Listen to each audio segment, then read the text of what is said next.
आपको फंड भी देंगे। अब समरसता की वजह से बहुत से दूसरा ग्राम सभा की अहमियत होनी चाहिए। सारे मिनिस्टर नरेंद्र मोदी समेत गांव-गांव गए, ग्राम सभा अटेंड की कि आपकी गांव की ग्राम सभा लोकसभा से भी इम्पोर्टेंट है। यहाँ आप फैसले करेंगे, यानी डिसेंट्रलाइज्ड डिसीजन मेकिंग। ये लोग कहते हैं ना अथॉरिटेरियन है, डिक्टेटर है, नहीं, वो सारी सत्ता लोगों में कैसे पहुँचे, लोग कैसे अपने गवर्नेंस में पार्टिसिपेट करें और पार्टीबाजी से उठ के कैसे चुनाव किए जाएं ताकि गांव में लड़ाई झगड़े ना होके डेवलप। इस वजह से गुजरात में डेवलपमेंट बहुत तेज़ी से बढ़ा, क्योंकि आप जानते हैं जहाँ भी पार्टीबाजी आ जाते हैं काम रुक जाते हैं, ठप हो जाते हैं। लड़ने में कौन कितना, किसी का पैसा किसने चुराना है बजट में से पंचायत के, वो उसी में लड़ाई हो जाती है। खैर, तो समरसता की बात भी कोई फसादी बात नहीं है। तो पहले चुनाव में ये सबसे पहले नरेंद्र मोदी, मैं किसी को हराने नहीं आया हूँ, मैं राजकोट के लोगों का दिल जीतने आया हूँ। इस भाषा में कितने राजनेता हैं बात करते हैं, बताइए। किसी को गाली नहीं, सिर्फ ये ज़रूर उन्होंने कहा कि कांग्रेस हर चीज़ का विरोध करती है। अगर हम टेररिस्ट पकड़ते हैं तो कांग्रेस उसका भी विरोध करती है। अगर हम कहते हैं समरस पंचायत बनाओ, उसका भी विरोध करती है। अगर हम कहते हैं कि इलीगल लैंड जो हथिया लिया है पॉलिटिशियन या अफसर ने या गलत लोगों ने, वो नहीं होना चाहिए, इसका भी विरोध करती है। तो ये विरोध इतना सिर्फ, बाकी पॉजिटिव एजेंडा, कोई हिंदू मुसलमान की बात नहीं। राजकोट को मैं एजुकेशनल सेंटर बनाऊंगा, ये टूरिज़्म का हब बनेगा, यहाँ पानी की किल्लत दूर होगी, वगैरह वगैरह। जो भी वायदे किए वो विकास संबंधी वायदे, और सबको निभाया। उसके साथ जैसा मैंने कहा मुस्लिम समुदाय के भारी बहुमत से जीते, ये मेरे लिए बहुत बड़ी बात थी। आपके लिए भी हैरानी की बात है? सोचा था कभी? आप मानेंगे नरेंद्र मोदी ने जिस दिन नामांकन भरा, 5 दिन के अंदर अंदर 28 मुस्लिम समुदाय के लीडर ओपनली खड़े हुए नरेंद्र मोदी की सपोर्ट में। सबसे बड़े जो शख्सियत मुसलमानों में राजकोट की थी, कादर भाई सलोट, उन्होंने खड़े मंच से बड़े सम्मेलन ऑर्गेनाइज करके खुलेआम कांग्रेस पार्टी को चुनौती देते हुए कहा, ये सब इसका मैंने डे बाय डे अकाउंट दिया है उस चुनाव का, पूरे महीने की एक डे बाय डे अकाउंट। तो कादर भाई सलोट और बाकी मुस्लिम नेताओं ने कांग्रेस को चुनौती देते हुए कहा कि ये व्यक्ति ने, इस आदमी ने 3.5-4 महीने में जितना काम मुसलमानों के लिए किया राजकोट के, इतना तुम 45 साल में नहीं किए। तो आप बताओ हम क्यों तुम्हें वोट दें, हम क्यों नहीं इसके लिए वोट करें। और अखबार तब के जो 2 अखबारों का मैंने जिक्र किया राजकोट के, एक है जय हिंद और दूसरे हैं सांझ टाइम्स, दोनों में और बाकी भी अखबार, अब मैं राजकोट दोबारा जाऊंगी और बहुत कुछ लेके आऊंगी। दोनों अखबार बोलते हैं कि कांग्रेस पार्टी के लिए भूकंप जैसी हालत बन गई, अर्थक्वेक लाइक सिचुएशन, क्योंकि बहुत भारी मात्रा में मुसलमान नरेंद्र मोदी के साथ हो लिए। वो जब मुस्लिम मोहल्लों में जाते थे तो कोई पूछता नहीं था। मुस्लिम महिलाओं ने घर घर जाके नरेंद्र मोदी के लिए वोट मांगा।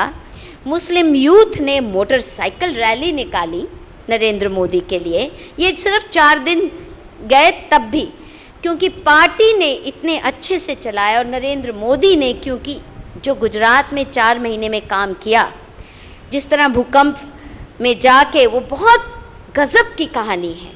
पहली दिवाली नरेंद्र मोदी वहाँ लोगों में जाके रहे, टेंटों में, लोग खुले में थे, सारी सरकार को लेके गए, सब अफसरों को कहा देखिए किस हाल में लोग रह रहे हैं और आपने जल्दी से कैसे। वो कहानी ज़रूर पढ़िए, मैं आपसे गुजारिश करती हूँ। आपका भी, आप बहुत प्यार करते हैं नरेंद्र मोदी से, तो मुझे दुख होता है कि उसकी शख्सियत की क्या करामात है वो बहुत बीजेपी के कार्यकर्ताओं को भी जिस डिटेल में मालूम होना चाहिए वो नहीं मालूम है। आपको और भी गर्व होगा इस व्यक्ति के लिए काम करने में। अभी जो मैं बता रही थी, तो ये सब लोग और क्या बोलते हैं, जैसे कुछ मुद्दे थे राजकोट के मुसलमानों का, बहुत साल से वो ज़मीन चाहते थे अपने ग्रेवयार्ड के लिए। ग्रेवयार्ड क्या बोलते हैं हिंदी में? कब्रिस्तान के लिए। लटका रहा, नहीं किया। नरेंद्र मोदी ने फटाफट एक बड़ी बहुत स्पीड से, लाइटनिंग स्पीड से काम। अगर किसी की जायज़ मांग है, वो हिंदू है, मुसलमान है, अमीर है, गरीब है, कुछ भी है, जायज़ मांग ऐसे, ये नहीं लटकाते रहो, कह दिया हाँ करो नहीं।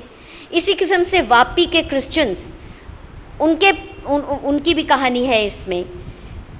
40 साल से वो कब्रिस्तान के लिए ज़मीन मांग रहे थे, नहीं दे रहे थे कांग्रेस। नरेंद्र मोदी ने ऐसे झटके में सब वो किया।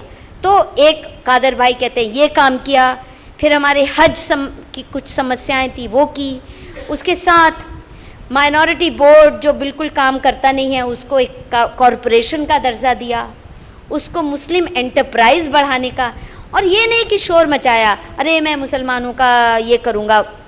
जो भी किया जायज़, जो जिसकी भी बात है, वो हिंदू है मुसलमान है, जायज़ बात है तो मैं तुम्हारे साथ हूँ और जल्दी से तुम्हारी समस्या का निदान होगा।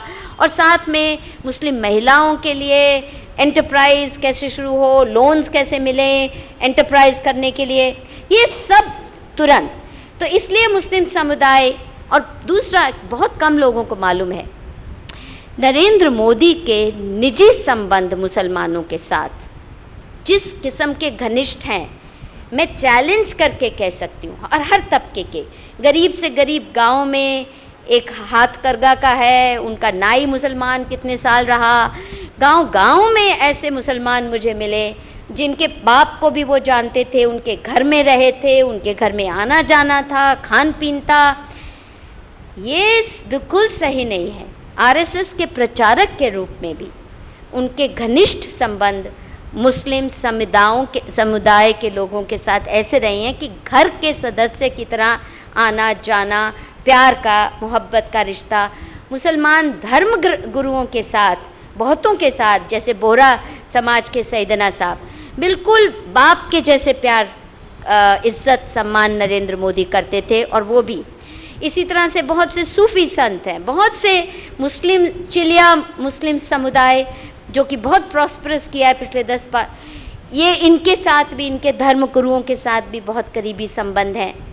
पर ये सिर्फ है कि कभी टीवी कैमरा लेके सोनिया गांधी की तरह जामा मस्जिद के इमाम को मिलने नहीं जाएंगे नरेंद्र मोदी, वोट के लिए टोपी पहन के नहीं जाएंगे, जायज़ बात मानेंगे और उसकी नुमाइश नहीं करेंगे कि मैंने ये इसलिए किया कि ये मुसलमान है, ये मेरा बन जाए, मैंने इसलिए किया कि ये जायज़ बात है, ये इनकी सही मांग है तो मेरा काम है ये करना। तो इस तरह बहुत सी सपोर्ट, जहां मुस्लिम मेजॉरिटी एरियाज़ में नरेंद्र मोदी को काफ़ी मुस्लिम वोट मिला। कांग्रेस पार्टी का चुनाव कैसे लड़ा, जिस तरह अभी अश्लील आरोप लगा रहे हैं, कभी स्नूप गेट, कभी ट्रूप गेट, कहाँ से मन घड़ंत महिलाएं उठा लाते हैं और उल्टे सीधे बिल्कुल बेबुनियाद आरोप लगाते हैं। यही काम फरवरी 2002 के चुनाव में भी कांग्रेस ने किया। अश्लील पत्रिकाएं निकाली उनके खिलाफ, बिंदु पत्रिका, कांग्रेस के जाने नामी ग्रामी नेताओं ने अश्लील पत्रिकाएं निकाली अपने नाम से। कांग्रेस, ये अखबारों से मैंने पढ़ा और ये पुलिस के रिपोर्ट्स में आता है कि अपने नाम से बंटवाते थे कांग्रेस के कार्यकर्ता। और हैरान आपको ये भी होगा कि पुलिस, क्योंकि नए नए चीफ मिनिस्टर बने थे, पुलिस उनके हाथ में कब्जे में नहीं, पुराने सीएम्स का ज़्यादा इन्फ्लुएंस था। बहुत हैरान किया, पुलिस कमिश्नर ने भी कोई शिकायत नहीं दर्ज की बीजेपी के लोगों की, इनके होर्डिंग्स को सारा डिफेस कर दिया। आए दिन बीजेपी को हाई कोर्ट में जाके स्टे ऑर्डर लेने पड़ते थे, इतना तंग किया कि इलेक्शन कोड ऑफ कॉन्डक्ट के खिलाफ जाके कांग्रेस पार्टी चुनाव लड़ रही है, इलीगल काम कर रही है, दंगे फसाद का माहौल बना रही है। ये सब शिकायतें, ये अखबारों में इनका बयान है। और कोर्ट के भी केसेस कुछ हुए, हाई कोर्ट से स्टे ऑर्डर भी आए गलत कामों के जो कर रहे थे कांग्रेसी। तो लॉलेस स्लीजी कैंपेन जैसी अब लड़ रहे हैं, उसी किस्म की कैंपेन तब भी लड़ी। तो ये जब 4 महीने का मैंने देखा, और देखिए 24 को चुनाव जीतते हैं मुस्लिम वोट्स के साथ, 25 को वो गांधीनगर पहुंचते हैं, 27 को नरेंद्र मोदी को अपना बजट पेश करना है, पहला बजट। उसी दिन गोधरा का कांड होता है। ये जब देखा, और जो अखबार कह रहे थे कि कांग्रेस कैंप में भूचाल जैसी हालत है, नरेंद्र मोदी के लिए वर्ल्डविंड सपोर्ट है मुस्लिम इलाकों में भी, हिंदू में तो करनी जो भी होना ही था सो होना था, जबकि बीजेपी बुरे हाल में थी, तब भी एक अच्छी कैंपेन। तो ये तो साफ हो गया कि दंगों की ज़रूरत नरेंद्र मोदी को नहीं थी, दंगों की ज़रूरत थी तो केवल कांग्रेस पार्टी को। और देखिए गोधरा कांड में जो पकड़े गए उसमें कुछ आईएसआई के टेरर ग्रुप्स इन्वॉल्व थे और कुछ कांग्रेसी म्यूनिसिपल कॉरपोरेशन से जुड़े कांग्रेसी नेता का नाम शामिल हुआ गोधरा के दोषियों में, और कई अब जेल में भी हैं। और कांग्रेस पार्टी की क्या भूमिका रही होगी। गोधरा की ट्रेन साबरमती को जो जलाया कर सेवकों को, ये नानावती कमीशन भी कहती है एक सुनियोजित षड्यंत्र था, जिसमें पाकिस्तान के आईएसआई भी शामिल है और कुछ हमारे अंदरूनी कांग्रेसी भी शामिल हैं। वो किस लिए? एक तो नरेंद्र मोदी या बीजेपी का प्रशासन हिल जाए, और सुनियोजित इसलिए है कि पहले दिन से तीसरा सेटल वार्ड रेडी थी खड़ी कैंपेन झूठे प्रचार के लिए। ये सारे एनजीओ पहले दिन से तैयार थे, क्योंकि इन्होंने गोधरा के बारे में भी झूठी कार सेवकों ने लड़की को उठा लिया था, किसी मुसलमान लड़की को उठा लिया था, इसलिए दंगा हुआ, वो ट्रेन जली। सब कमीशंस ने पाया बिल्कुल झूठ, कोई लड़की ऐसी थी नहीं। और रेलवे प्लेटफॉर्म से खचाखच ट्रेन भरी है, कार सेवक अपने बीवी बच्चों के साथ जा रहे हैं, ऐसे में लड़कियां उठाएंगे, वो भी मुसलमान शहर से जहां मुस्लिम बहुत मात्रा में है। प्लेटफॉर्म से कोई लड़की कहाँ गई, कहाँ घसीटी, कहाँ आई, कुछ नहीं पता चला उसका। इस तरह की बातें तीसरा सेटल वार्ड ने पहले दिन से चलानी शुरू की, और भी मनगढ़ंत कहानियाँ।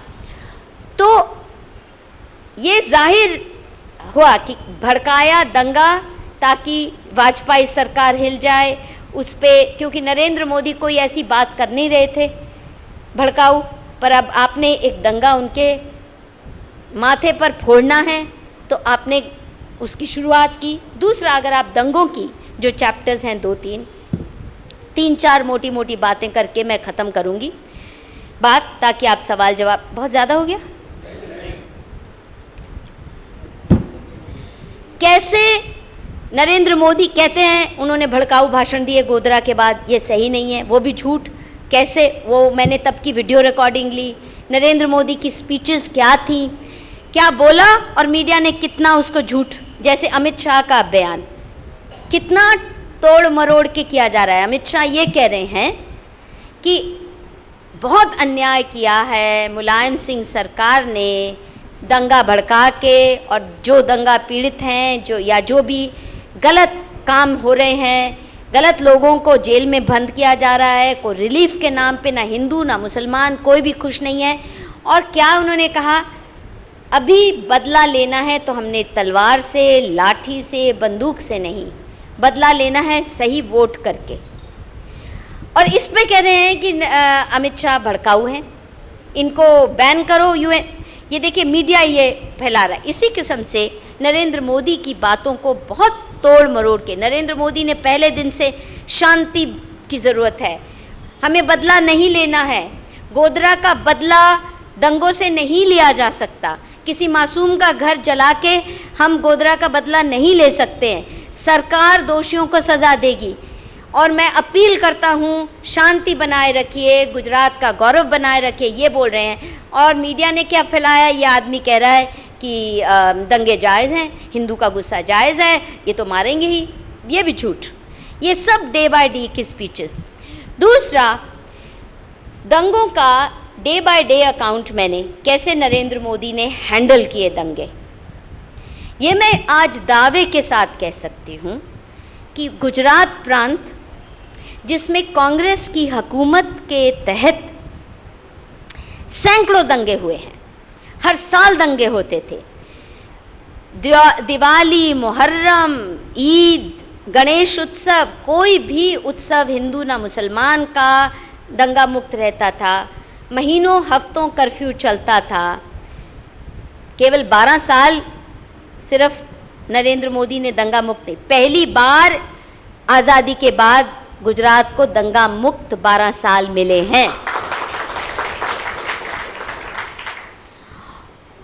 और उस वक्त भी ये नहीं कि, मैंने सच बताऊं, जब मैं गई थी गुजरात अपना अध्ययन करने, तो मैंने ये सोचा था कि कांग्रेसी नेता तो दंगों से सीखते नहीं हैं। 1984 के दंगे का कितना नुकसान हुआ, फिर भी दंगों की राजनीति चलाते, इनको अकल नहीं आती। तो मैं सोचती थी शायद नरेंद्र मोदी इतने समझदार हैं कि एक दंगा करवा के उनको समझ आ गई ये तो काम ठीक नहीं है, तो इसलिए उन्होंने बंद करवाए। ये मेरा शुरू में मानना था। पर जब मैंने SIT रिपोर्ट का अध्ययन किया, सारी डॉक्यूमेंटेशन देखी, कैसे दंगों को नरेंद्र मोदी ने हैंडल किया, तो कुछ मुख्य बातें जो मैं आपको बताना अपना फ़र्ज़ समझती हूँ, ये बताना बहुत ज़रूरी। सबसे पहले